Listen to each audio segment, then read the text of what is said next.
There is a painting on Banana Barbara's wall in Season 3 that shows the entire world of Elmore dissolving into static. Nobody mentions it. The episode moves on. The painting sits there for a fraction of a second and disappears from the frame, and the show continues for 3 more seasons before that image becomes the reality of the series finale. Gumball hid things, not small things, not background jokes or clever references that exist purely as rewards for pausing at the right frame. The show hid the shape of its own ending. It hid its creator's mother's name. It hid a villain across 2 full seasons of crowd shots before anyone had a reason to look for him. It hid a genuine horror film inside an 11-minute comedy episode and refused to give it a happy ending. 6 seasons, 240 episodes, layers underneath layers, placed there deliberately, waiting for someone to look closely enough to find them. Welcome to Voidmorian. Let's begin. The background character who was always meant to disappear. There is a blue Cyclops in the crowd at Rachel's party in Season 1. He has brown hair. He has one large eye. He stands near the other students like he belongs there because, as far as anyone watching can tell, he does. Nobody talks to him. Nobody says his name. The camera never pushes in on his face. He is just there, in the background, doing what background characters do, filling space so the world feels populated. His name is Rob. Most people watching that episode for the first time never noticed him. That wasn't an accident. That was the whole point. Rob appears again in another Season 1 episode, standing with the crowd watching Gumball and Tina's anticipated fight. Same deal, same treatment. He's there, he's visible, and he registers as exactly nothing. A body placed in the background to make the school hallway look full. At this stage of the show, Rob has no name spoken on screen, no dialogue, no storyline, no family, and no reason to exist beyond making Elmore Junior High look like an actual school with actual students in it. For 2 full seasons, that is all he is. Then something happens that changes what those background appearances mean entirely. In the Season 3 episode called The Void, Gumball and Darwin discover that there is a dimension lurking beneath the surface of Elmore, a place made entirely of TV static, where the show's universe sends things it has decided are mistakes. Not dangerous things, not evil things, just things that don't work. Things the universe has looked at and quietly decided shouldn't exist anymore. Molly, a character who had appeared earlier in the show, had been sent there, not because she did anything wrong, but because she was, according to the logic the show establishes in that episode, too boring and uninteresting to justify keeping around. The world of Elmore had essentially looked at her, decided she didn't fit, and erased her from reality without fanfare. That is already a strange and slightly unsettling idea for a children's cartoon. The next part is stranger. Rob is in the void too. He didn't go there because of anything he chose. He didn't make a mistake or break a rule. The universe sent him there for the exact same reason it sent Molly, because he was a forgettable background character with no purpose and no story, and the world of Elmore treats purposelessness as a flaw that needs correcting. In the logic of this show, being irrelevant is enough to get you deleted. When Gumball and Darwin enter the void to rescue Molly, Rob is there, and he calls out to them. He can see them, he recognizes them, he tries to get their attention, and Gumball and Darwin, in a move that the show treats as completely natural because Rob is so completely forgettable, simply don't notice him. They rescue Molly, they get out, and they leave Rob behind without even realizing they've done it. Rob has to escape on his own. He grabs onto the back of Mr. Small's van as it exits the void and drags himself out that way. The void, as he passes through its boundary, distorts him. His body glitches. His face becomes partially covered in static, the same TV static that makes up the void's walls and floor and ceiling. He comes out the other side with a voice that sounds broken and a body that looks like a corrupted video file. He has survived, but surviving the void has left marks on him that don't go away. This is where the backstory of the show's main villain actually begins. Not with a choice to be evil, not with a plan, not with ambition, but with the experience of being so forgettable that the universe literally tried to delete him, and a protagonist who didn't even notice he was in trouble. When Rob eventually reappears in The Nobody, still in Season 3, a few episodes later, he has been living in the Wattersons' basement. He has no memory of who he was before the void. He is polite and quiet and genuinely lost. He doesn't know his own name. He has no family, which the show treats as significant because in Elmore, every character who matters has people around them. And Rob, both before and after the void, has nobody. Gumball and Darwin find him there. They feel bad for him, and they actually try to help. They suggest he give himself an identity identity. They suggest he pick a role to play. What they suggest, half-jokingly, is that he become their nemesis. Rob remembers then what happened in the void. He remembers calling out and being ignored. He remembers being left behind. He takes the idea of becoming a villain, not because he is evil, but because being a villain is a role, and having a role means having a reason to exist, and having a reason to exist is the one thing the universe tried to take from him. Becoming Gumball's enemy is, in the most literal sense, the only way Rob knows how to stop being a mistake. That sequence, background character, erased by the universe for being forgettable, physically damaged escaping, returning with no memory, accidentally given the role of villain by the protagonist who forgot about him, is one of the most carefully constructed character arcs in the show's history. And it was built across 2 full seasons of Rob doing absolutely nothing, standing in crowds, giving no indication that he would ever matter to anyone. Going back and watching those season 1 background appearances after knowing all of this transforms what they feel like. The shot of Rob at Rachel's party stops being a shot of a crowd and becomes a shot of a character the show is quietly setting up for something much darker than a birthday party. He's visible. He's right there. Nobody at Elmore Junior High talks to him, and the camera never gives him a second look, because that is exactly the condition the show is building its entire argument on. That being unseen, being skippable, being the kind of person a room full of people can share space with and never remember is its own kind of suffering. There is also something specifically strange about the way Rob's physical design changes after the void. Before, he was a clean, simple character. Blue, tall, one eye, brown hair, fitting in perfectly with the visual logic of Elmore. After escaping, parts of his face are covered in static, the same static that makes up the void. He carries the texture of the dimension that tried to erase him on his own face, permanently. Every time Rob appears from season 3 onward, his design is a reminder of what happened to him. The show doesn't explain this in dialogue. It's just there, in how he looks, available to anyone who pays attention. The show eventually confirms, in the season 4 episode, The Disaster, that Rob is aware he lives inside a fictional universe. He has figured out that he is a character in a show, that Gumball is the protagonist, and that his own suffering, being erased, being disfigured, being forgotten, happened because he wasn't written to be important. His anger toward Gumball is not just personal. It is the anger of someone who understands that the structure of the story they exist inside treated their pain as something too minor to address. He didn't choose to be forgettable. He was written that way. And nobody who wrote him thought about what that would mean for the character on the inside of it. For a children's cartoon that spends most of its time doing visual gags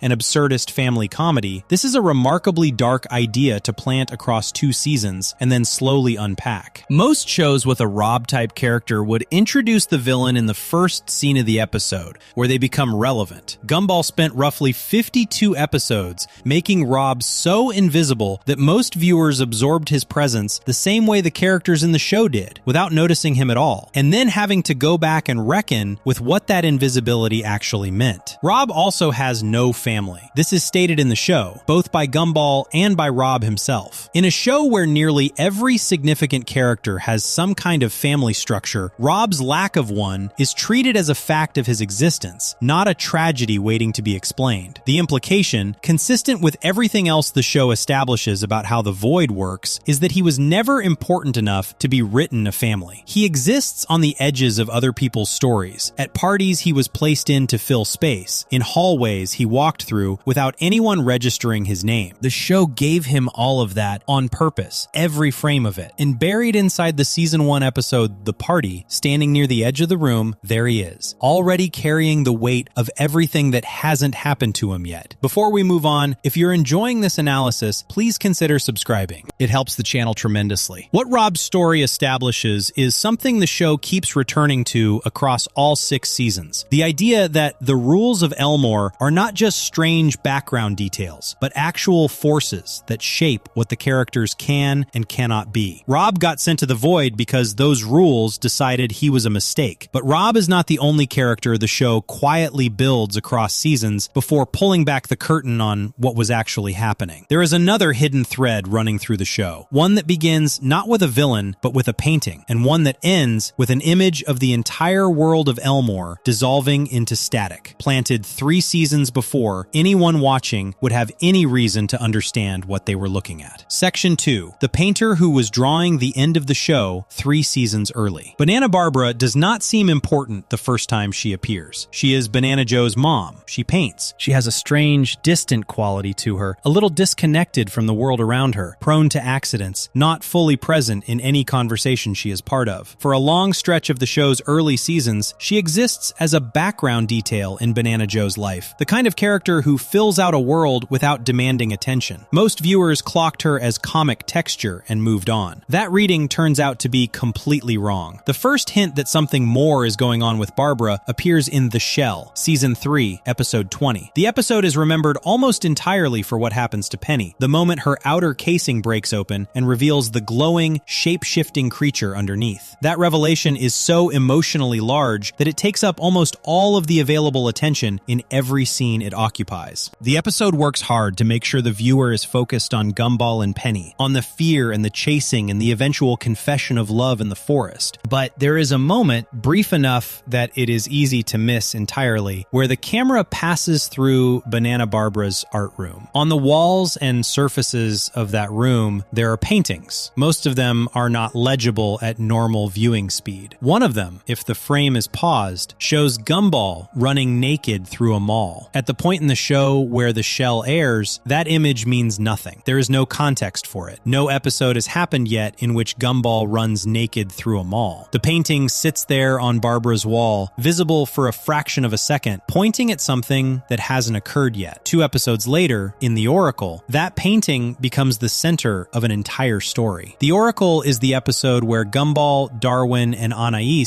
discover what Banana Barbara actually is. They are at a garage sale at the Banana family's house, going through old belongings, when they find a collection of Barbara's paintings. Each one depicts something that has already happened, scenes from previous episodes, moments the Wattersons have actually lived through, all captured in Barbara's artwork before they occurred. The paintings are not memories, they are predictions. Barbara has the ability to paint future events before they happen, and she has apparently been doing this for some time without anyone around her realizing what they were looking at. This is confirmed on screen. The show makes the ability explicit. The episode then builds its plot around Gumball finding a painting of himself, naked, running through the Elmore Mall, and spending the entire episode trying to make sure that specific future does not happen. He fails. The painting comes true. It comes true specifically because his attempt to avoid it is what causes it. Every action he takes to prevent the embarrassing outcome ends up being a step on the path toward it. The connection back to The Shell lands hard once it registers. The painting of naked Gumball was hanging on Barbara's wall during the Penny episode. It was there before The Oracle aired. The show placed it there, deliberately, in a scene crowded with other details, at a moment when the viewer's attention was pointed as far away from Barbara's art room as possible. That is a 2-episode plant. One episode hides the painting in the background of a scene about something else entirely. The next episode makes the painting the subject of the whole story. The viewer who catches both is watching a show that trusted them to notice something they almost certainly didn't notice, and then rewarded that attention by making the connection explicit. But Barbara's ability does not stop at painting individual future events. The final shot of The Oracle is the moment the scope of what she can do becomes genuinely significant. After the main story of the episode resolves, the camera finds Barbara sitting alone, starting a new painting. The painting shows the Wattersons running from Elmore as the world collapses around them. The ground beneath their feet is disintegrating. The background behind them is filled with static,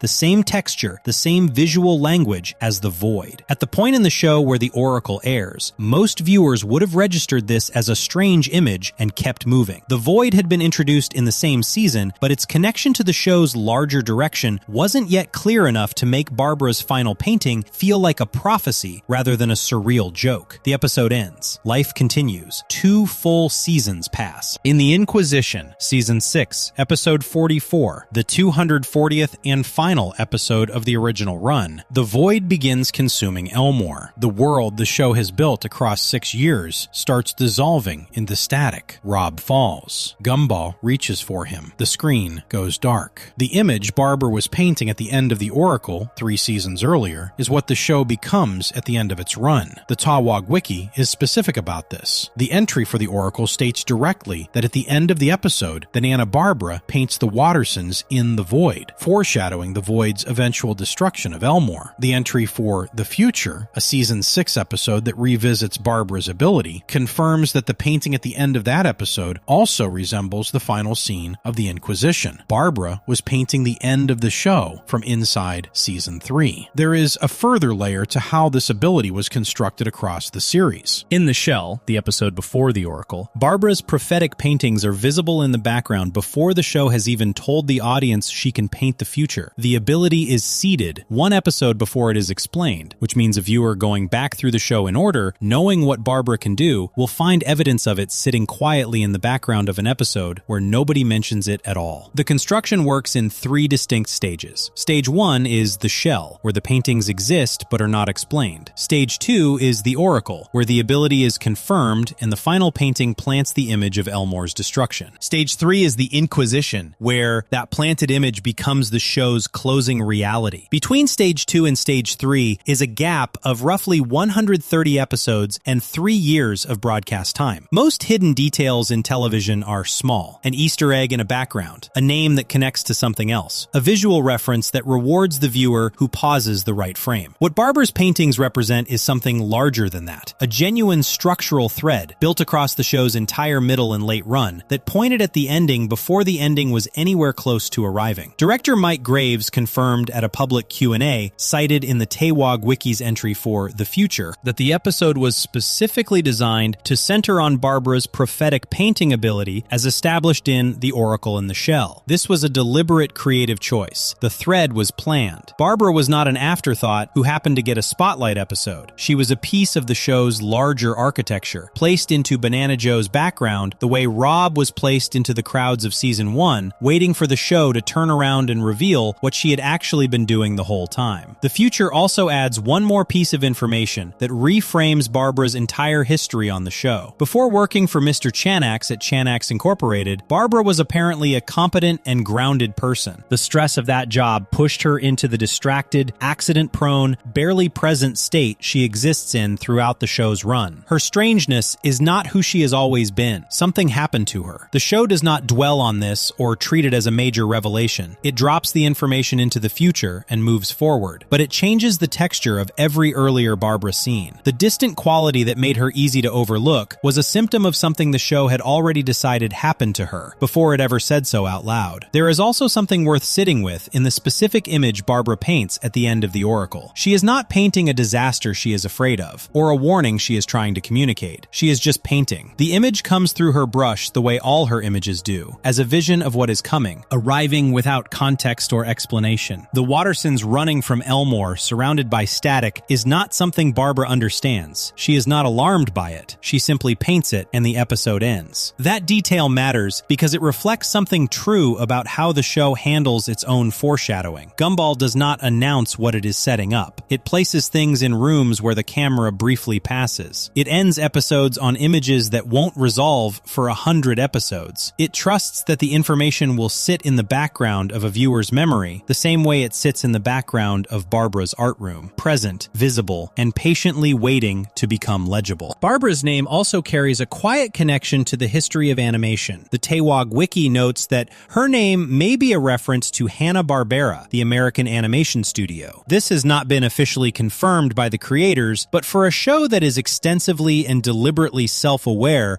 about the fact that it is a cartoon, a show where the characters acknowledge they cannot age, where the void erases narrative mistakes, where the series finale is about the world of the show literally being canceled, naming a character with prophetic powers after the studio that defined a generation of cartoons before Gumball existed fits the logic of everything else the show builds around her. She sees what is coming. She paints it. Nobody around her understands what they are looking at. And then, eventually, the thing she painted arrives. That is Banana Barbara. That was always Banana Barbara. The show just waited until it was ready to explain it. Before we move on, if you're enjoying this analysis, please consider subscribing. It helps the channel tremendously. Barbara's paintings work because the show earned the reveal by hiding the evidence in plain sight across multiple seasons. But hiding things in plain sight is not only something Gumball does with plot threads and prophecies. Sometimes the thing being hidden is not a story detail at all. Sometimes it is a real-world event, something happening to the actual people making the show, and the show finds a way to absorb that reality reality and turn it into one of the most genuinely strange and emotionally honest episodes it ever produced. That episode is called The Kids, and what it is actually about has nothing to do with puberty. Section 3, the episode that turned a real problem into the show's most honest moment. Logan Grove was 12 years old when he started voicing Gumball. Kwesi Boakye was 10 when he started voicing Darwin. Both of them were kids, voicing kids, and for the first 2 seasons of the show, that alignment worked exactly as intended. Gumball sounded like a 12-year-old because a 12-year-old was doing the voice. Darwin sounded like a younger kid because a younger kid was doing the voice. The casting was straightforward, and the result was natural in a way that is genuinely difficult to manufacture. Child characters sound most like children when actual children are playing them. Then both boys started growing up. This is not a problem any animated show can prevent. Child voice actors age. Their voices change. The process is biological, and it does not pause for production schedules or broadcast timelines. By the time the show was moving into season 3, the voices of Logan Grove and Kwesi Boakye were audibly different from what they had been when recording started. Gumball and Darwin, who are 12 and 10 respectively inside the world of the show, were starting to sound like teenagers. The gap between what the characters were supposed to be and what the voices were becoming was getting harder to ignore. Most animated shows handle this quietly. They recast, they release a short statement if anyone asks, and they move forward. The new voice comes in, the old one disappears, and the show continues as if nothing changed. The transition is treated as a behind-the-scenes matter that the audience does not need to be let in on. Gumball did something completely different. The 3rd season premiere, The Kids, is entirely about this problem. On the surface, the episode follows Gumball and Darwin as their voices begin breaking, the natural process of a child's voice deepening as they get older. The boys are confused and upset by what is happening to them. They try to fight it. They try to hold on to the voices they have always had, the sound of themselves as they have always known themselves to sound. A doctor explains to them that their voices changing is normal and means they are growing up, which is supposed to be reassuring and lands instead as terrifying, because growing up inside the world of Gumball means something very specific and very strange. Characters in Elmore do not age. Gumball says this explicitly in the episode, looking directly at the camera, acknowledging that he has been 12 forever. The show breaks its own fourth wall to state the condition of its own characters out loud. They are frozen, unable to grow, perpetually the same age, in a world where the normal rules of time passing have been suspended. For Gumball, Darwin, and Anais, growing up is not a path available to them. The show has decided this. The universe has decided this. And a voice that is changing and deepening is a voice that is threatening to move the characters toward a future the show cannot follow them into. The episode treats this with genuine emotional weight. There is a sequence near the end where Gumball and Darwin walk through the park, voices cracking, knowing that something is ending and unable to stop it. The scene is played for sadness as much as comedy. The show gives the moment space. These are 2 kids, inside the episode and in real life, facing the fact that the version of themselves they have been is not the version they are going to be, and that the transition happens whether they want it to or not. Then the universe resets, the screen distorts, the visuals glitch and warp. Gumball and Darwin's silhouettes briefly become filled with a static-like pattern, the same visual language the show uses for the void, the dimension that erases things that do not fit. Everything flashes, snaps back, and returns to normal. And when it returns to normal, Gumball and Darwin have new voices. Jacob Hopkins replaces Logan Grove as Gumball. Terrell Ransom Jr. replaces Kwesi Boakye as Darwin. The recasting that would have happened off-screen in almost any other show happens on-screen, inside the story, presented as a literal event in the world of Elmore. A reset, a correction, the universe pulling the characters back to the version of themselves that fits the show's rules. The TV Tropes recap for the episode describes it plainly. The entire episode is a very meta way of acknowledging Gumball and Darwin's voice actors' replacement. The Tewog Wiki confirms it was the final episode for Logan Grove and Kwesi Boakye, and the first episode for Jacob Hopkins and Terrell Ransom Jr. These are documented facts about the production, and the episode was written to make those facts part of the story rather than footnotes in a press release. Jacob Hopkins, in interviews, based his performance on Logan Grove's Season 2 voice, the version of Gumball just before the cracking became obvious, rather than trying to create an entirely new interpretation. The goal was continuity. The new voice was designed to sound sound like a corrected version of where the old voice was heading, not a departure from it. What the episode does with all of this goes further than simply finding a graceful way to switch actors. The kids encode something genuinely true about what it feels like to be a child moving toward adolescence, and it does it by being transparent about the artificiality of the situation at the same time. Gumball and Darwin know they cannot age. They say so. They know their world operates on rules that freeze them in place. They experience something that feels like growing up anyway, and they mourn it. And then the thing they mourned is taken back from them. That is a strange loop to build an episode around. The boys want to stay young. They feel their youth changing. They lose it, and then the universe gives it back to them in a form that looks the same, but is not quite the same because the people who built that version of them are no longer there. Logan Grove and Kwesi Boakye are gone after this episode. The characters they voiced continue, but the specific sound of those characters, the version that existed from the pilot through season 2, ends here. The show marks that ending. It doesn't hide it or smooth it over. The glitch in the universe that brings in the new voices is visually coded as the same kind of event that sends characters to the void. A correction made by the rules of the show, applied to the characters without their consent, altering something fundamental about who they are. The void erases characters for being irrelevant. The reset in the kids corrects the voices of the main characters for drifting outside the boundaries of what the show requires them to be. Both events are the universe of Elmore enforcing its own logic. Both events leave the characters slightly different on the other side. There is also a fourth wall break earlier in the episode, separate from the voice transition, where Darwin tells a doctor that he and Gumball are the 1% of people who never get old, implying, as the doctor has just finished noting, that the people who never age are people on TV. Darwin is describing himself as a TV character from inside the show. He is not confused about this. He says it casually, as if it is a known fact about his condition, and the episode moves on without underlining it. The show plants that acknowledgement in the middle of the episode and lets it sit alongside the larger drama of the voice transition without making a big deal of it. This is consistent with how Gumball handles most of its biggest ideas. The strange and dark things are not announced. They are dropped into the middle of scenes about other things, or tucked into lines that sound like throwaway jokes, or placed in the background of frames where the viewer's attention is directed somewhere else. The Kids is built almost entirely in the open. The voice actor change is the visible subject of the episode. But even here, the show finds ways to put additional weight into moments the audience might slide past without registering. The glitch at the end of the episode, for instance, the way the static appears when the universe resets. At the time The Kids aired, The Void had already been introduced in season 3. The Void aired before The Kids in production order, though the exact broadcast sequencing varied by region. The visual connection between the reset and The Void's texture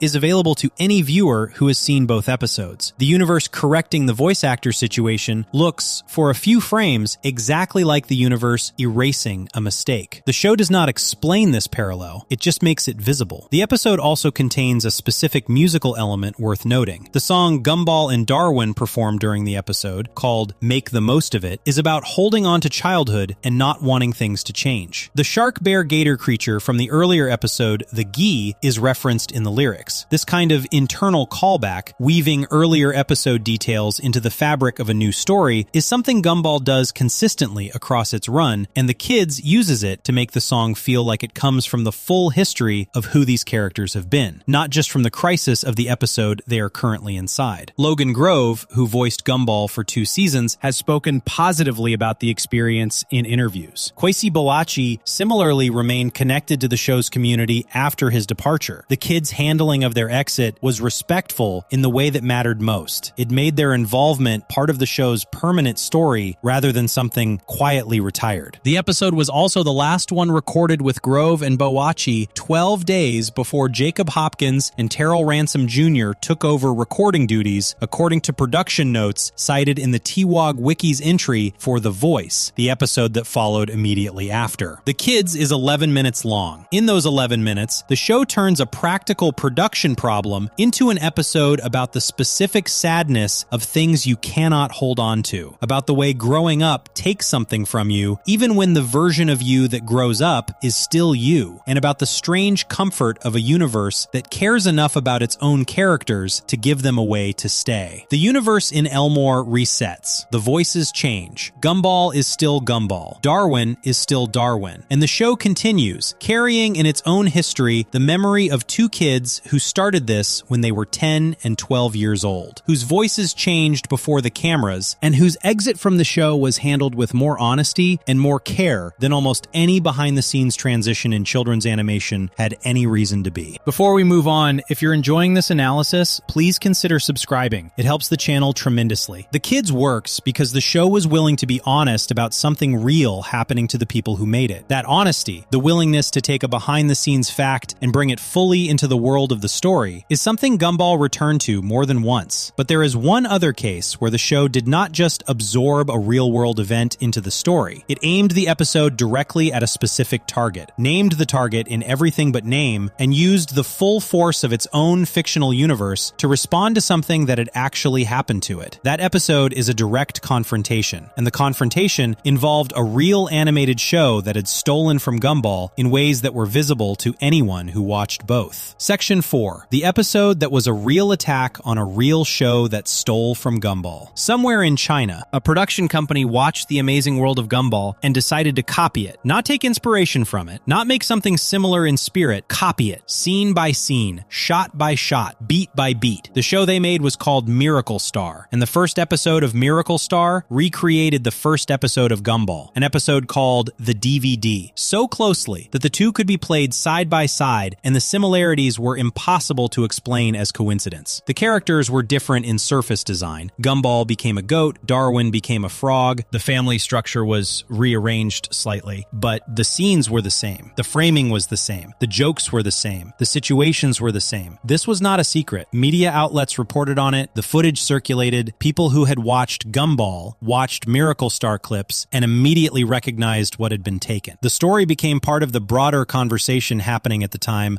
about how intellectual property worked across different countries and different entertainment industries, and whether anything would or could be done about it. The Amazing World of Gumball's response was to make an episode. The Copycats aired in Season 5 in February 2017. Ben Bocale, the show's creator, co-wrote it alongside 4 other writers. Mike Graves directed it. The people at the top of the show were directly involved in its creation, which matters because The Copycats is not a subtle episode. It is not a quiet acknowledgement buried in background details or freeze-frame bonuses. It is a frontal response, built inside the show's own universe, making its target visible to anyone who knew what Miracle Star was. The episode begins with the Wattersons doing their grocery shopping. Gumball and Darwin wander over to the exotic food section and start making jokes about the strange items on display. They walk away. Immediately after they leave, 2 new characters walk up to the exact same section and begin repeating everything Gumball and Darwin just said, word for word, with the same timing and the same delivery. These 2 characters are Chi-Chi and Ribbit. Chi-Chi is a goat, Ribbit is a frog. The Miracle Star versions of Gumball and Darwin were a goat and a frog. The episode does not hide this connection or play it as an abstract reference. It is the entire premise. Chi-Chi and Ribbit are the Miracle Star characters, placed directly into the world of Elmore, and the story that follows is about the Wattersons trying to make the Copycat family stop imitating them for financial gain. The Copycat family has a website where they post videos of themselves copying the Wattersons. They are making money from it. The Wattersons discover this and are furious. When Gumball uses a translation tool to read the Copycat family's website, the results come out imperfect, and one of the entries, where Anais' counterpart would be listed, reads, "Woman no right to celebrate in Republic of People." This line is the episode's darkest moment, and it is easy to miss how specific it is. The Miracle Star version of Gumball's show had no Anais equivalent. The female character was absent. The reason the episode gives for this absence, the translated text on the website, references the reality of China's one-child policy, which was enforced at the time and which had historically resulted in families being prevented from having multiple children, with girls disproportionately affected. The Taewog Wiki confirms this directly, noting that because of the former one-child policy, it was common in China for girls to be aborted or abandoned, and that the Copycat family's website lists a deleted entry where the Anais equivalent would be, with the translation reading, "Woman no right to celebrate in Republic of People." For an 11-minute children's cartoon episode, this is a remarkable amount of real-world weight to carry. The show takes the fact that Miracle Star had no girl equivalent to Anais, connects it to the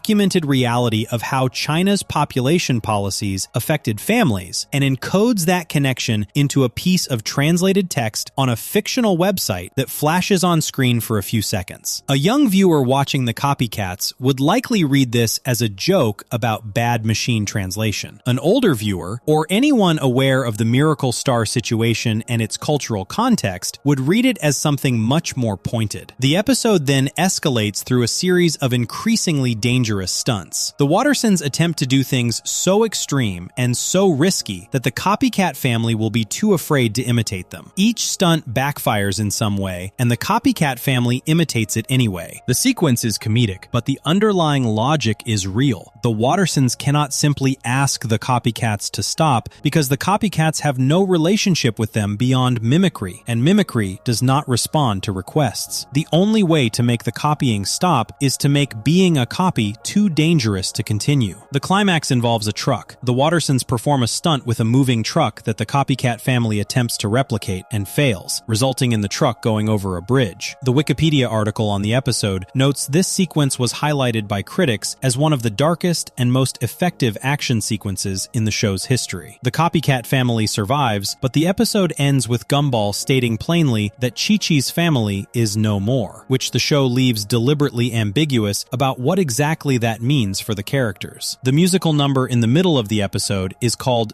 Be Your Own You. The animation during this sequence is mirrored. The copycat family reflects the Wattersons' movements exactly, their choreography flipped and synchronized, making the act of copying visible as a kind of hollow performance. The song argues for originality and individual identity. The setup is comedic. The argument underneath it is the same one the episode makes about Miracle Star, that copying someone else's work is a form of emptiness, that it produces something that looks like the original but carries none of what made the original worth creating. There is also a visual detail built into the copycat family's character design that rewards close attention. Chi-Chi and Ribbit are not designed as clean, confident characters. Their color choices and proportions have a slightly off quality, close enough to Gumball and Darwin to be recognizable as imitations, but not quite right in ways that accumulate. They look like copies. The design makes the argument the episode is making before a single line of dialogue is spoken. The Copycats was produced as a response to a real situation. The Wikipedia article on the episode confirms this explicitly, stating it was produced as a satirical response to Miracle Star, a Chinese animated series that was criticized for plagiarizing The Amazing World of Gumball. The same article confirms the episode received critical acclaim and is frequently cited as one of the series' most inventive episodes. It was praised specifically for its bold response to the Miracle Star plagiarism situation. Ben Bocale co-wrote the episode himself. This is documented in the episode's credits. The creator of Gumball personally worked on the episode that addressed the theft of his show. That involvement is part of why the episode lands with the weight it does. This was not a writing staff making a topical joke about something that happened to the show. The person who made the show was in the room, writing the response. The details embedded in the Copycats extend beyond the obvious ones. The Taewog Wiki notes that the first video on the Copycat family's channel is a recreation of a real scene from Miracle Star, which itself copied the first episode of Gumball, the DVD. The show places a reference to the specific episode that was stolen inside the episode responding to the theft. The circle closes on itself, the copy of a copy, acknowledged inside the work being copied from. There is also the question of Anais. Her absence from the Copycat family is not just a plot point about the one-child policy reference. In the structure of the Watterson family, Anais is the smartest member. She is the one most likely to understand the situation clearly, to find a solution, to see past the surface of the problem to what is actually going on. A version of the Watterson family without Anais is a version without its clearest thinker. The episode does not make this point directly, but it is there in how the Copycat family operates. They can imitate what they see, but they cannot replicate the reasoning that connects the Wattersons' behavior to something real. Without their version of Anais, they are always one step behind. The Copycat family also has no genuine character on the inside of their imitations. This is the thing that Anais observes in the episode. She wonders aloud if the other family just cannot find their own identity, if the copying is a symptom of not knowing who they are without a template. The episode does not fully commit to making this sympathetic because the financial dimension of the copying, the fact that they are profiting from stolen content, makes the sympathy harder to hold. But the observation sits in the episode, adding a layer beneath the confrontation. Gumball responding to Miracle Star through the show's own fictional universe words, rather than through press statements or legal language, is consistent with how the show handles everything that matters to it. The personal becomes an episode. The real becomes a story. The thing that happened in the world outside Elmore gets brought inside Elmore and processed through the logic and language of the show itself. And the result is something that works as entertainment for viewers who know nothing about Miracle Star, and as something more specific and more pointed for anyone who does. The Copycats is 11 minutes of a children's cartoon that contains a direct response to intellectual property theft, a reference to China's one-child policy, a darkly ambiguous ending for its antagonists, and a musical number about originality. It aired on Cartoon Network in February 2017 and was written by the show's own creator. That is what Gumball did when someone stole from it. Before we move on,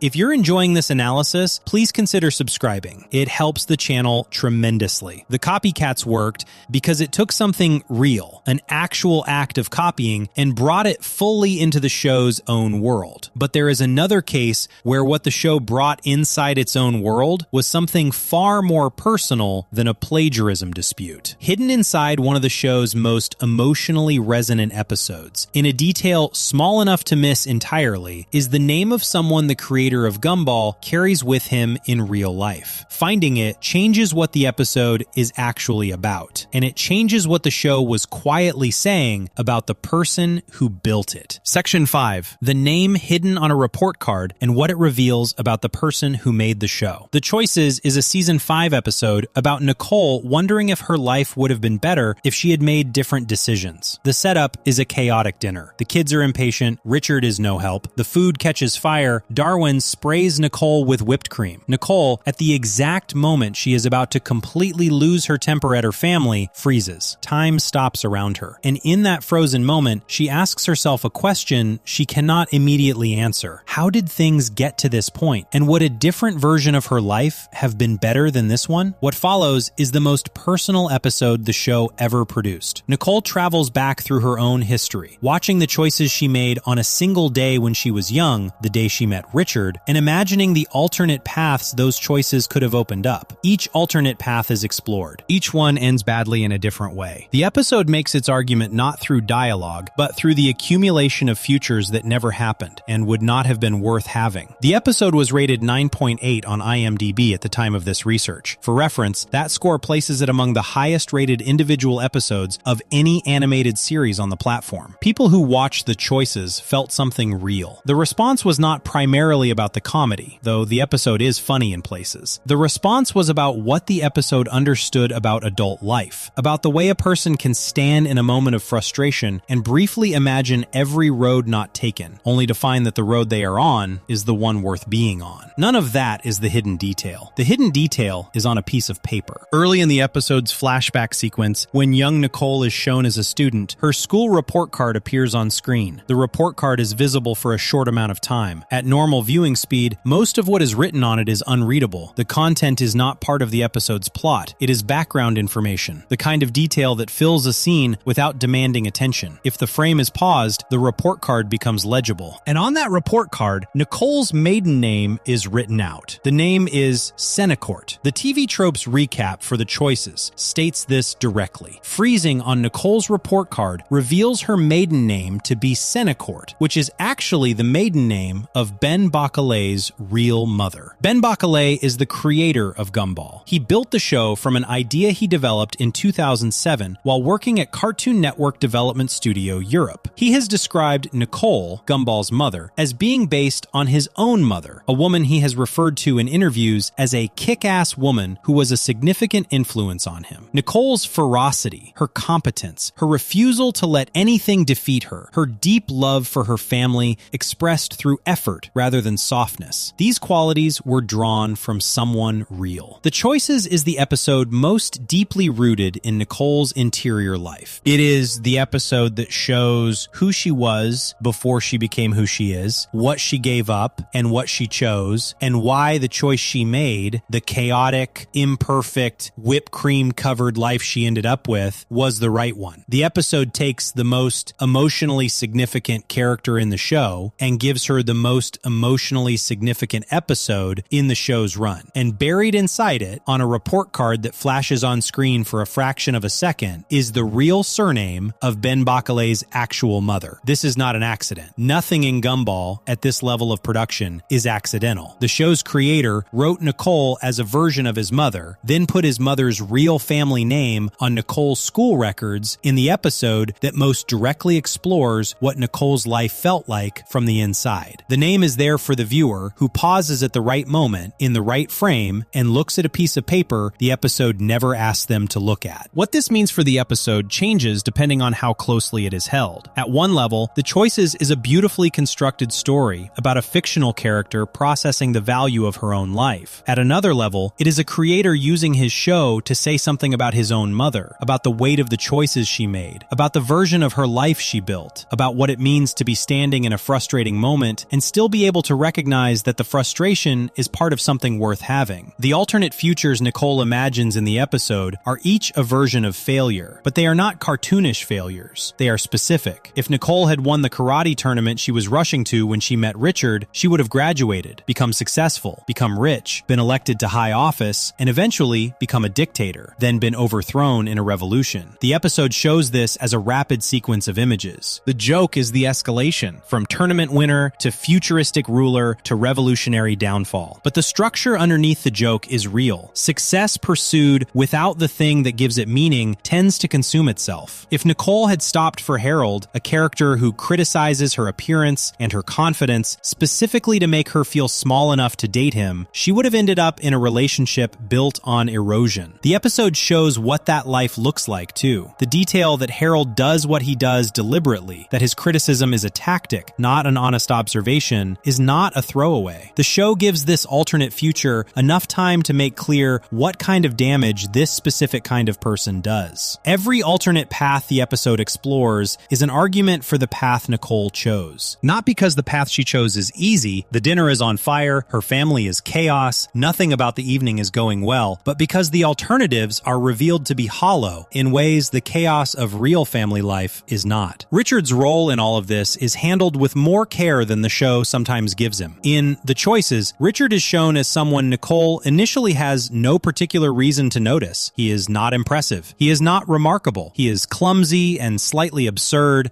and unprepared for the social situation he finds himself in. The episode does not romanticize how they came together. What it shows instead is that Nicole chose him, specifically, consciously, against other available options, and that the choosing mattered more than the reasons. There is a montage near the end of the episode that covers the full arc of Nicole and Richard's life together after they met, moving into their home, fixing it up, Gumball's first steps, the measuring of his height against a wall, Darwin's arrival, and his reunion with Gumball, Aeneas being born, a family photograph taken recently. The montage reuses shots from The Origins, the two-part episode that tells Darwin's adoption story, which connects the emotional peak of The Choices to the established history the show has already told. The reuse is not laziness, it is continuity. The Origins showed how Darwin came to be part of the family. The Choices shows what the family looks like when Nicole holds it in her mind as a whole, not episode by episode, but as a complete picture of everything they have built together. The borrowed images from The Origins appear inside Nicole's memory because they are part of what she is remembering. Young Mr. Small also appears in the montage flashbacks, wearing the same pink shirt with a yin-yang symbol that he had in the earlier episode, The G. This kind of wardrobe continuity, using the same specific clothing across flashback episodes,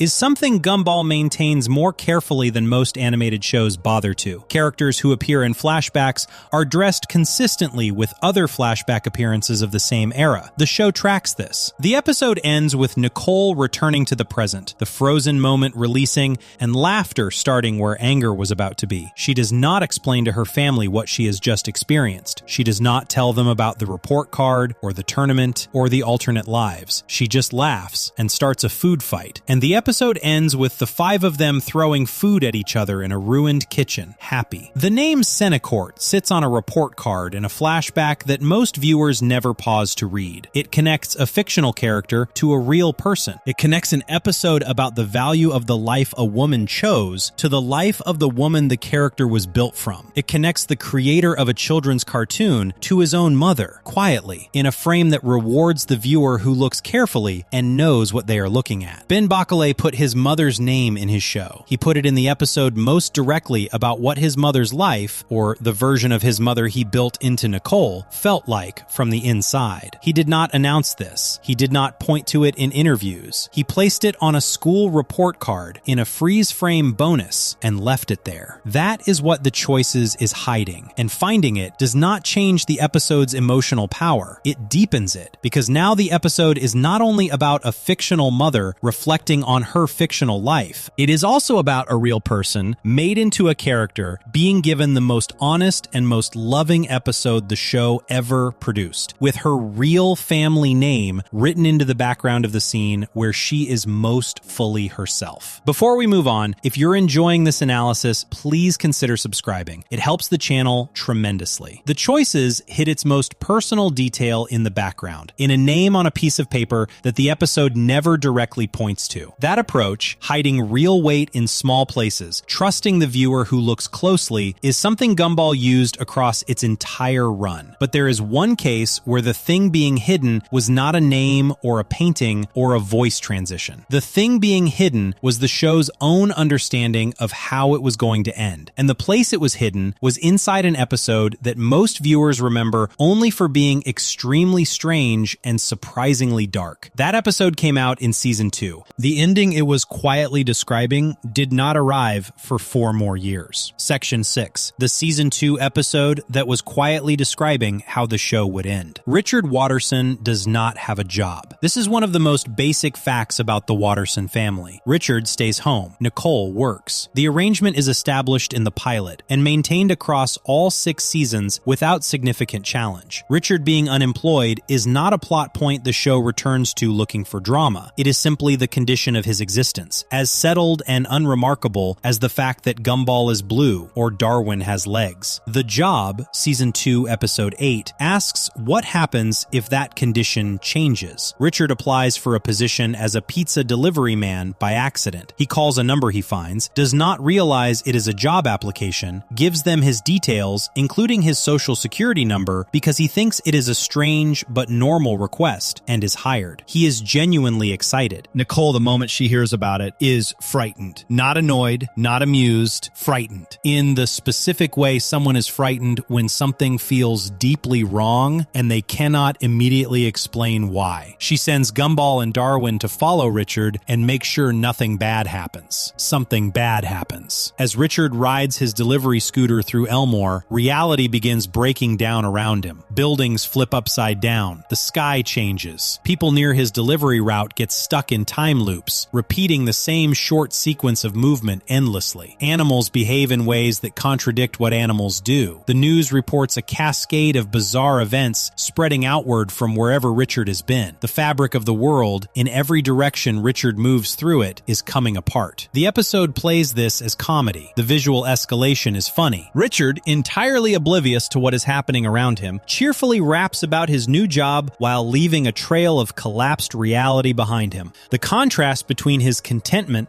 and the chaos he is generating is the joke, and it works. The episode was nominated at the 40th Annie Awards for Best Animated Television Production for Children. But the premise underneath the comedy is not a joke. The premise is this: Richard having a job is a reality-breaking event because Richard having a job violates the rules of the show. Not a rule the characters made up, not a social rule about what is appropriate, a structural rule. The kind of rule that determines what the world of Elmore is allowed to contain. Richard is written to be unemployed. The show was built that way. And when Richard becomes something the show was not designed to accommodate, the show's universe begins to collapse. The Tewog Wiki confirms this directly, describing the premise as a reality-breaking paradox. The concept of the lazy husband keeping an actual job is so unnatural within the logic of the show that reality starts breaking apart all around him. TV Tropes calls it a cosmic flaw. The very concept of Richard being employed is so unnatural that reality starts breaking apart. The episode is the first in the show's history to make explicit what had only been implicit before, that the characters exist inside a set of rules, that those rules are enforced by the universe they live in, and that violating those rules has consequences that go beyond personal inconvenience. What makes the episode's visual escalation worth examining beyond the comedy is how specific and deliberate the choices are. When Richard passes through a neighborhood on his scooter, the distortion he leaves behind is not random chaos. Buildings do not simply fall down or explode, they They invert, they rotate, they reflect back wrong versions of what they are supposed to be. The geometry of Elmore responds to Richard's presence the way a computer file responds to corruption. The structure is still there, the shapes are still recognizable, but the orientation is wrong, and the rules that govern how the pieces fit together have stopped working. The show chose that specific kind of visual breakdown, rather than simpler destruction, and the choice reflects the idea that Richard is not destroying Elmore, he is making it malfunction. The Banana family gets stuck in a time loop during Richard's delivery route. They repeat the same short sequence of actions endlessly, the same movement, the same moment, cycling without end. The Tawag Wiki and the episode itself both show this happening, and it is one of the more genuinely unsettling images the episode produces, because a time loop looks like someone has broken the ability of time to move forward. The Banana family cannot get to the next moment. They are stuck inside a single one, repeating it forever until the cause of the loop is removed. The cause is Richard being employed. The loop ends the moment he is fired. Mr. Small's delivery in the episode also carries a specific detail that the Tawag Wiki notes directly. When Gumball and Darwin realize they have mixed up the orders, they improvise a replacement pizza for Mr. Small by combining grass and dirt into a pizza shape, adding a piece of gum from his doorstep as a topping. Mr. Small, who has been on a starvation diet involving only sunlight at that point in the episode, tears into the improvised pizza immediately without registering what it actually is. The wiki further notes that a real Swiss woman died attempting a sunlight-only diet similar to the one Mr. Small is on in this episode, a detail the show absorbed from the real world and placed into one of its most absurdist sequences without commenting on it. According to a Reddit AMA with writer James Lamont, the idea for The Job came from the writers wanting to see Richard ride a motorcycle. That is the origin. The writers thought it would be funny. The motorcycle became a scooter in the final episode, and around that image, the writing team built one of the most structurally significant episodes in the show's history. An episode that established the meta-logic the finale would depend on 4 years later, originating entirely from the desire to put a specific character on a specific vehicle. That gap between origin and outcome is one of the more remarkable things about The Job. The impulse behind it was simple. The thing it ended up doing was complex. The writers wanted a visual. What they built around that visual was a complete argument about the nature of the world their characters lived in. An argument so foundational that the show's finale could not have worked without it. The resolution of The Job is straightforward. Larry, who works at essentially every job in Elmore and is therefore the person most likely to be in a position to fire Richard from any given workplace, fires Richard. The moment Richard loses the job, reality snaps back. Everything that broke fixes itself. The buildings right themselves. The time loops release. The world of Elmore returns to its correct configuration. The episode ends on a joke. Richard, comforted by his family, announces that he is going to look for another job, which sends the camera pulling back dramatically as the threat of another collapse looms. The family's expressions in that final shot say everything about how seriously the universe of the show takes the stability of its own rules. Now hold that premise and carry it forward 4 seasons. In season 6, the final season of the original run, the show returns to this same logic and applies it to something much larger than Richard's employment status. The series finale, The Inquisition, is built on the same foundational idea that The Job introduced in season 2, that the characters exist inside a show, that the show has rules, and that those rules are enforced by something outside the character's control. In The Inquisition, a live-action human named Superintendent Evil arrives at Elmore Junior High. He is real in a way none of the other characters are. Not animated, not drawn, not constructed from the same visual material as the world around him. He is a person, a human being, photographed and placed into the cartoon environment. And he has come to eliminate the cartoonish qualities of the school and its students. He wants to normalize them. He wants to make them behave like regular people in a regular world rather than cartoon characters in a cartoon world. The TV Tropes recap for The Inquisition notes that Ben Bacalé originally wanted the show to be about cartoon characters in a remedial school learning how to be more saleable and likable to the mainstream. That original concept, cartoons being evaluated and adjusted to meet external standards of acceptability, is what The Inquisition restores at the very end of the show's run. The series finale reaches back to the abandoned original concept and uses it as the frame for the ending. Superintendent Evil is a network executive. Not literally labeled as one inside the episode, the show does not use that language, but the function mission he serves is identical. He arrives from outside the show's world. He has authority over it. He intends to change it to fit standards that have nothing to do with what the show actually is. He strips characters of their cartoon qualities. Terry, a character whose face is a drawing on a piece of paper, has her face erased. Alan, a balloon character, is forced to have a body. The things that make these characters specific to the world of Elmore are being removed in the name of normalcy. The connection back to the job is structural. In the job, Richard violates the rules of the show by existing outside the parameters he was written to occupy, and the universe responds by breaking down. In the Inquisition, an outside force arrives to rewrite the parameters themselves, and the Void responds by beginning to consume everything. Both episodes are about what happens when the show's internal rules are destabilized. The job does it accidentally, from the inside, through a character doing something he was not written to do. The Inquisition does it deliberately, from the outside, through a force that wants to change what the show is. Aeneas breaks the fourth wall in the job by noting that the family has worn the same clothes for a year. This is a direct acknowledgement inside the episode that the characters exist in a constructed world with constructed rules. The same clothes across a year of episodes is not a realistic detail. It is a production reality that the show is choosing to acknowledge rather than pretend does not exist. The acknowledgement of the clothes connects to the larger acknowledgement the episode is making, that Richard being unemployed is a rule of the same type. Not a realistic choice made by a realistic character, but a structural decision made by the people who built the show. 4 seasons later, the show makes that same acknowledgement at the level of the entire series. The characters' inability to age, their unchanging wardrobes, the way the world resets after each episode, these are all the same category of rule as Richard not having a job. They are rules the show imposed on itself, rules that keep the world of Elmore stable and repeatable across 240 episodes. When those rules are threatened in the Inquisition, the Void arrives to enforce the ultimate correction. Not a reset, not a repair, but an erasure. There is something worth sitting with in how the show handles the reset at the end of the job versus the non-reset at the end of the Inquisition. In the job, the correction is immediate and complete. Richard loses the job. Reality heals. The show continues. The mechanism of restoration is built into the same episode as the mechanism of collapse. The problem and its solution exist inside the same 11 minutes, and the world of Elmore emerges from the episode intact. The rules were violated and the rules reasserted themselves, and the result was a return to stability. The Inquisition has no equivalent restoration. The Void begins consuming Elmore. Rob falls. Gumball reaches. The screen goes dark. The show ends. The rules of Elmore do not reassert themselves and produce a return to stability because there is no more show for them to restore. The correction mechanism that worked in the job, the firing, the snapback, the world righting itself, requires the show to continue in order to operate. When the show ends, the correction has nowhere to land. The Void wins not because it is more powerful than the forces that held it back in earlier episodes, but because the thing those forces were protecting has stopped existing. The Job introduced the idea that Elmore operates on rules that are not the rules of the real world. It did this through a pizza delivery job and a comedy premise about reality going sideways. It was funny and it was weird, and most viewers walked away from it thinking about the visual escalation and Richard rapping on his scooter. What the episode was actually doing was establishing the logic that the show's ending would depend on 4 years later. The universe of Elmore enforces its own rules. Violating those rules has consequences. The consequences scale with the size of the violation. A wrongly employed Richard produces a local collapse. A systematic attempt to strip the show of its cartoon identity produces a global one. The Job does not refer to any of this directly. The season 2 episode is not pointing at the finale in the way Banana Barbara's paintings point at the finale. There is no image tucked into a background frame, no freeze frame detail that connects the job to the Inquisition explicitly. The connection is structural. 2 episodes built on the same foundational premise, separated by 4 seasons, with the second one operating at a scale the first one could not have anticipated. But the logic was present from season 2. The show knew from at least that point that the world of Elmore was a world with rules, that those rules could be broken, and that breaking them had consequences the characters could not simply laugh off and move past. Richard got fired, and reality repaired itself. The show got canceled, and reality did not. The final shot of the job is the family comforting Richard while he announces he will find another job. The camera pulling back as the world trembles. The final shot of the Inquisition is Rob falling into the void as Gumball reaches for him, and the static consumes the screen. Both endings are the same ending, the rules of the show asserting themselves against a character who has moved outside the boundaries of what the show was built to contain. The scale is different. The finality is different. The comedy is gone from the second one. But the architecture is the same, and the job built it first. Before we move on, if you're enjoying this analysis, please consider subscribing. It helps the channel tremendously. The job established the rules of Elmore by showing what happens when those rules break. The Inquisition showed what happens when those rules break for the last time. But between those two endpoints, across 4 full seasons, there was an episode that did something neither of them did. It showed the rules breaking from a character's perspective, made that character aware of exactly what was happening to him, and gave him a remote control that could rewrite the show itself. That episode is The Disaster, and what Rob does with that remote control is one of the darkest things the show ever put on screen while still technically being a children's cartoon. Section 7. The remote control that could rewrite reality and the character who used it to destroy everything. There is a van that appears in Elmore at specific moments across the show's run. It does not belong to any character with a regular presence in the story. It is not attached to a business or a location that the show returns to in any normal way. The van simply appears, driven by a figure the show calls the Shady Man, and what it sells are items that do not behave the way items are supposed to behave. The van is where Richard purchased Darwin in the Origins. The mysterious seller warned Richard that this fish was very special and needed to be treated with care. The van is where, in The Disaster, Rob purchases a universal remote control for $12.99. That price is stated on screen. $12.99 for a device that can control time, rewrite reality, eject characters from the universe, and pause the entire world of Elmore mid-frame. The show does not treat the price as a joke exactly. It treats it as a mundane detail in a transaction that is anything but mundane, which is its own kind of joke, but also its own kind of horror. The most powerful object in the show's history costs less than a large pizza. The Disaster is the season 4 finale, episode 39 of that season, and it begins in a way that feels ordinary. Rob has the remote. He's figuring out what it does. He presses eject on an ATM, and money comes out. He makes it rain by activating a sprinkler system. He switches the sun and the moon back and forth, toggling between day and night. He is discovering the scope of what he is holding, and the discovery is played with a kind of lightness. Rob experimenting, the show presenting each new ability as a comedic escalation. Then Rob presses rewind. The rewind button does not rewind the scene, it rewinds the episode. The screen pulls back through the title card, through the show's intro sequence, through a Cartoon Network programming bumper that would have aired before the episode began, and keeps going. Back into a previous episode, back to a specific moment in The Nobody, where Rob's past self is still clinging to the back of Mr. Small's van, escaping the void while Gumball and Darwin walk away without noticing him. Rob watches his own abandonment happen again from the outside. He watches Gumball leave. He watches himself escape alone, disfigured, carrying the static of the void on his face. The Tewog Wiki confirms this sequence precisely. Rob hits rewind, sending him back to the beginning of the episode, through the title card, the intro, a Cartoon Network bumper, and finally to a scene from The Nobody in the void. He witnesses Gumball and Darwin leave as his past self holds onto the van. This moment is significant for a specific reason. The rewind does not just go back within the episode. It goes back through the apparatus of the show itself, through the production materials, through the channel branding, through the structural layers that exist between the viewer and the story. When the remote rewinds, it rewinds everything, including the parts of television that are not supposed to be part of the narrative. The show's title card is not a story element. The Cartoon Network bumper is not a story element. Rob's remote treats them as story elements anyway, because the remote operates at the level of the show itself, rather than at the level of the story the show is telling. This is the same logic The Job established, that the rules of Elmore are structural rules, rules built into the show rather than rules the characters chose. The remote makes those rules visible and manipulable. Rob, the character who was erased by the show's universe for being a narrative mistake, now holds the device that can rewrite the narrative. What he does with it is methodical and deliberately cruel. Rob uses the remote to dismantle Gumball's life piece by piece. He uses it to change the language coming out of Gumball's mouth, making him sound like he is shouting at Penny when he is not. He uses it to alter what Richard and Nicole see and hear, turning their perception of their own son against them. The Tewog Wiki notes that Penny tears up when Rob changes the language in the disaster, causing Gumball to sound like he is shouting at her. The remote does not just affect the physical world. It affects what characters understand about each other. It gets between people and their ability to communicate, and it uses that gap to cause damage. Rob's goal is not random destruction. He wants to remove Gumball from the narrative the same way the Void removed him. He has figured out that Gumball's role as the protagonist is the structural reason his own suffering was possible. If Gumball is the center of the story, then characters without a clear relationship to Gumball have no reason to exist, and characters with no reason to exist get sent to the Void. Rob's pain is not just personal, it is architectural, and his revenge is architectural in the same way, not a fight or a confrontation, but a systematic dismantling of the conditions that allow Gumball to function as the center of anything. The episode escalates until Rob ejects Gumball into the Void using the remote's eject button. Gumball disappears from the world of Elmore mid-episode. The show's protagonist is removed from the show. The episode ends there, on a cliffhanger, with Gumball gone and Rob in possession of a device that has just proven it can do what the Void itself does, on demand, for $12.99. The rerun, which picks up immediately from that ending, is Season 5's opening episode. Gumball, inside the Void, finds the remote. He uses the rewind function to travel back to the start of the day, before Rob bought the remote, and has to figure out how to prevent the events of the disaster from occurring again. This creates a situation where Gumball is the only character who remembers what happened in the disaster. Rob used the remote to reset everything at the end of the rerun, erasing the events of both episodes from the timeline, which means the episode's events are simultaneously the most significant thing that has happened in the show and something only one character retains any memory of. The Tewog Wiki confirms Rob is the only character who consistently remembers the Void, because the other characters have had their memories wiped or their timelines rewound. This is a specific and important detail. After the rerun resolves, Rob destroys the remote. He rewinds to before the disaster occurred. The events of both episodes are undone, but Rob remembers them. He remembers that Gumball jumped to save him at the end of the rerun, that in the moment where Rob was falling, Gumball reached for him, and that memory is what his later behavior is partially built on. The later episode, The X, Season 5, confirms that Rob describes the events of the disaster and the rerun to Gumball, who does not remember any of it because the remote erased those events from his timeline. Gumball does not remember being ejected into the Void. He does not remember Rob dismantling his family's ability to understand each other. He does not remember reaching for Rob as he fell. Rob remembers all of it. The asymmetry of that memory, one character carrying the full weight of a story the other character cannot access, defines their relationship for the rest of the series. There is a detail in the rerun specifically worth sitting with. When Anais is erased from the timeline as the remote unravels the Wattersons' history, she does not disappear the way a character might disappear in a typical action sequence. She shrinks. Her limbs vanish one by one. She fades out of existence progressively, with Gumball and Darwin watching, and then they stand up and barely remember they had a sister. The wiki describes this precisely. The kids realize if they fail to retrieve the remote, they will disappear from existence. Anais's remaining limbs disappear. Darwin picks her up and throws her at Rob. She bites Rob's arm for a while, but eventually disappears, and Gumball and Darwin fall to their knees crying. Then they stand up, barely remembering they had a sister at all. That sequence, a character being erased from her brother's memory in real time, her brothers grieving her and then forgetting they were grieving, is one of the darkest things the show produces across its entire run. It is played quickly. The episode moves through it without dwelling, but the image of Gumball and Darwin kneeling over the absence of their sister, and then rising and speaking in her voice because they are trying to hold on to some trace of her, and then losing even that. That image lands with a weight that the comedic pacing around it does not fully absorb. Darwin's erasure, when it comes, is different. He does not disappear the way a character disappears. He shrinks down to approximately the size he was when Richard purchased him from the Awesome Store van in the Origins, a small goldfish, the version of him that existed before he grew legs and became part of the family. The wiki states this explicitly. Instead of disappearing like the rest of his family, Darwin shrinks down to about the size he was when Richard purchased him from the Awesome Store and suffocates. The remote, unraveling the timeline, unravels Darwin back to before he was Darwin, before he was Gumball's brother. Before Before he could breathe air or walk or speak, the regression is total. The connection to the Awesome Store van completes a loop that runs through the show's hidden architecture. The van sold Richard the fish, who became Darwin. The van sold Rob the remote that almost erased Darwin entirely. The same mysterious source that gave the Wattersons their family is the same source that gave their enemy the tool to destroy it. The show does not underline this connection with dialogue or dramatic music. It is simply there, in the facts of both transactions, available to any viewer who holds both episodes in mind at the same time. Rob's final act in the rerun is to rewind everything and destroy the remote. He does this after Gumball jumps to save him, after experiencing the thing his entire arc has been about the absence of, which is someone noticing him and choosing to reach toward him rather than away. The destruction of the remote is not a defeat. Rob chooses it. He chooses to undo the events of both episodes, which means choosing to undo the moment where Gumball saved him, which means carrying the memory of being saved by someone who will not remember saving him. That is the condition Rob lives in for the rest of the series. He knows something about Gumball that Gumball does not know about himself. He watched Gumball make a choice, under pressure, that contradicted everything Rob had believed about why his suffering happened. And he cannot share that knowledge because sharing it would require explaining events that no longer exist in anyone else's timeline. The remote cost $12.99. What it did to the characters who touched it and to the architecture of the show's story cost considerably more than that. Before we move on, if you're enjoying this analysis, please consider subscribing. It helps the channel tremendously. The disaster in the rerun showed what the remote could do to the world of Elmore when Rob controlled it, but the show had already explored what happens to reality when it is pushed past its limits, not through a device someone purchased, but through a character simply doing something the show's universe had decided he was not allowed to do. Richard getting a job broke reality on a local scale. The remote broke it on a personal scale. What the show's finale broke it on was a scale that could not be repaired with a rewind or a firing. And the person who saw it coming before any of the other characters understood what was approaching was a character who had been sitting in Elmore Junior High since season 1, watching everything, saying nothing, waiting to become relevant enough to matter. Section 8. The finale that was never supposed to be the finale and what the show did with that. The Amazing World of Gumball ended on June 24th, 2019. The final episode of the original run was The Inquisition. It was the 240th episode of the series, the 44th episode of season 6, and it ended on a cliffhanger that the show did not resolve. The void began consuming Elmore. Rob fell into the static. Gumball reached for him. The screen went dark. The show did not come back. Ben Bacalé has stated publicly that this was not the ending he planned. A fan analysis piece citing his own statements confirms he made it clear that it was not his choice to end the series as it ultimately ended. The show was canceled before the story it had been building toward was finished. The Inquisition was not written as a series finale. It was written as a season finale, a cliffhanger meant to pull viewers into a season 7 that never arrived. Understanding that fact changes how The Inquisition reads completely. The episode begins with Principal Brown running panicked through the halls of Elmore Junior High. He bursts into the teacher's lounge and warns the other teachers that the school superintendent is coming. This is treated as catastrophic news. The teachers react with fear. The level of alarm the episode assigns to the superintendent's arrival is calibrated beyond what a routine school inspection would generate, and that calibration is deliberate. The superintendent arrives. His name, given in the episode, is Superintendent Evil. He is not animated. He is a live-action human being, a real person, photographed and placed into the cartoon world of Elmore, his physical reality clashing visibly with the drawn environment around him. He is voiced by Garrick Hagan. He gives a speech in the school auditorium declaring his intention to eliminate the cartoonish and nonsensical elements of Elmore Junior High. He wants the students and teachers to be normal. He wants them to behave like people in the real world rather than cartoon characters in a cartoon world. The TV Tropes recap for the episode notes that this premise connects directly to what Ben Bacalé originally intended the show to be, a concept about cartoon characters in a remedial school learning how to be more saleable and likable to the mainstream. That original concept, abandoned before the show went into production in its current form, surfaces in The Inquisition as the threat the characters face. The abandoned idea becomes the villain's agenda. Superintendent Evil begins modifying the students. Terry, whose face is a drawing on a sheet of paper, has her face erased. Alan, who is a balloon with no physical body, is forced to have a body. The things that make Elmore's students specific to their world are being stripped away in the name of normality. The students who have been changed by Superintendent Evil are no longer themselves in any meaningful sense. They look more like what a network executive might consider acceptable, but they have lost what made them worth watching. This is a children's cartoon episode about a network executive destroying a cartoon show by demanding it conform to conventional standards. The show does not use the words network executive anywhere in the episode. It does not need to. The function Superintendent Evil serves is identical. He arrives from outside the show's world. He has institutional authority over it. He intends to normalize it in ways that eliminate what make it distinctive. He is a live-action human in a cartoon world, which means he is a representative of reality, of the world outside the show, intruding on the world inside it. Rob appears in the Inquisition understanding what is happening in a way none of the other characters do. He has known since the disaster that the universe of Elmore is fictional. He has known that the void exists and that it consumes mistakes. He has been trying, across the episodes leading up to the finale, to warn the residents of Elmore that something catastrophic is coming. Nobody listens to him. His history as a villain and his confrontational way of communicating means his warnings are treated as threats rather than information. Rob's plan in the Inquisition is to convert the residents of Elmore into live-action humans. He believes, and the episode presents this as a genuine attempt at salvation rather than a scheme, that transforming the characters into real people will allow them to escape into what he calls the other place, meaning the real world outside the show. If the void consumes cartoon characters, making the characters no longer cartoon characters might allow them to survive the void's arrival. The plan fails. The Tewog Wiki states this plainly. His attempt to save Elmore's residents by turning them into humans failed, and he was the first to fall when the void began consuming everything. The irony embedded in this ending is specific and dark. Rob, the character who was sent to the void for being too forgettable to justify existing, becomes the character who tries hardest to save everyone from the void. The character whose suffering the show caused by making him irrelevant is the character who understands the show's mechanics well enough to attempt a rescue. And he fails, and he falls first, and the void takes him before it takes anyone else. The Tewog Wiki's entry for the episode also confirms a detail about the humanized versions of the characters that Rob produces during his attempted salvation. Many of the human designs the episode generates for the cast resemble fan-made artwork that had circulated online before the episode aired. The TV Tropes page for the Inquisition notes this directly. A lot of the humanized versions of the cast are similar to fan art interpretations, such as Penny being dark-skinned. The show, in its final episode, nods to what its own audience had imagined its characters might look like as people. Penny's humanized form being dark-skinned is a specific choice. Penny's character throughout the show is defined by her experience of hiding who she really is inside a shell her family pressured her to maintain. Her true form, revealed in the shell, is a glowing, fairy-like creature that shifts shape based on her emotions. The show has spent multiple episodes exploring what it means for a character to feel like they cannot show the world who they actually are. The humanized Penny that Rob generates in the Inquisition is dark-skinned, which aligns with fan interpretations that had been part of the show's community for years. The show acknowledges those interpretations in its final episode. The void consuming Elmore at the end of the Inquisition operates on two simultaneous levels. Inside the story, it is the apocalypse the show had been quietly building toward since the void in season 3, the dimension that erases mistakes finally expanding to erase the entire world rather than individual characters. Outside the story, it is the show being canceled. The static of the void is television static, the kind that appears on a screen when there is no signal, when the broadcast has ended and nothing is coming through anymore. The show ends with the visual language of a television that has been turned off. The TV Tropes YMMV page for the Inquisition poses the question directly. Is the void erasing Elmore because the show is ending? Or has it deemed Elmore a mistake for being inhabited by everything but humans? Both readings are available. The show builds its ending to carry both of them at once. Elmore is being erased because it is ending. Elmore is being erased because Superintendent Evil's normalization campaign has deemed it a mistake. The cancellation of the show and the destruction of the show's world are the same event, described simultaneously. The cliffhanger ending, Rob falling, Gumball reaching, the screen going dark, was not designed to be the last image the audience saw of these characters. It was designed to create urgency for a Season 7. The urgency was real. The Season 7 never came. And so the last image of the original run became exactly what it looked like from the outside, an ending, while being something different from the inside, which was an interrupted story. The revival series, The Wonderfully Weird World of Gumball, which premiered on Hulu and Disney Plus on July 28, 2025, addresses the cliffhanger. The Tewog Wiki confirms that its episode, The Rewrite, establishes that the Void will end the show's universe when the series is canceled, or if the main characters discover they are fictional. The same wiki entry for The Rewrite confirms that Rob was rescued by the Shady Man, the owner of the Awesome Store van, before he could fall far into the void. The van that sold Richard his fish and sold Rob his remote also rescues Rob from the consequence of everything those purchases set in motion. Ben Bacalé, in a July 2025 interview with Animation Magazine, described the revival series as picking up where Season 6 left off. He described needing to reinsert the story into the continuity of the show without the movie that had been planned to bridge the gap. The overarching plot he had described in the 2013 Squiggly interview, the one he said he had designed to run all the way to the show's finish, is something he has continued building in the revival, years after the original cancellation interrupted it. The Inquisition is also notable for something it contains that most of its international versions do not. Miss Simeon has a line in the episode referencing a Chinese opera singer. That line was cut from the Irish dub, the UK version, the Middle Eastern and North African dub, the Russian and Bulgarian dub, and multiple continental European dubs. The TV Tropes recap for the episode documents this. The finale of the show, in its native UK version, is missing a line that the original contains. The episode that most explicitly deals with the show's cancellation and the destruction of its world is also the episode that received the most widespread editing for international broadcast. What the Inquisition leaves behind, apart from the unresolved cliffhanger and the image of static consuming Elmore, is the full shape of what the show had been building. Rob understood the show's mechanics. Banana-Barbera painted the ending. The Job established the rules. The Kids showed the reset. The copycats responded to theft. The Choices hid a name. All of it was moving toward a finale that the show never fully reached in the original run, and that the revival series has been working to complete ever since. The ending Ben Bacalé planned has not been abandoned. It has been delayed. The Void consumed Elmore in 2019. Elmore came back in 2025. The story is still going. Before we move on, if you're enjoying this analysis, please consider subscribing. It helps the channel tremendously. The Inquisition ended with the Void taking Rob first, the character who had been fighting hardest to prevent exactly that outcome. But Rob's story across the show is not only a story about a villain trying to save people who would not listen to him. It is also a story about what the show was willing to put on screen under the cover of its own comedy. Moments so dark and so specific that they registered differently depending on how old the viewer was and how closely they were paying attention. One of those moments happens in an episode called The Joy, and what The Joy does to the show's format, to its tone, and to one of its least sympathetic regular characters is something no summary quite prepares a viewer for. Section 9, the episode that turned a children's cartoon into a genuine horror film for 11 minutes. The Amazing World of Gumball is, by any reasonable description, a comedy show. It is a show about a blue cat and his goldfish brother going to school in a town full of strange creatures, getting into trouble, making things worse, and eventually finding their way back to something resembling okay. The humor is fast and layered and works on multiple levels at the same time. Jokes that land for 7-year-olds sitting right next to jokes that land for the adults watching alongside them. The show is funny. That is its primary way of existing in the world. The mode it operates in almost every episode across all 6 seasons. The thing it does first and most naturally before it does anything else. The Joy, Season 3, Episode 4, operates in a completely different mode. The setup is ordinary enough for the show. Gumball and Darwin arrive at school on a Monday morning in bad moods, the way anyone arrives at school on a Monday morning. Tired, resistant to the day, away, wanting to be somewhere else. Richard, before they left the house,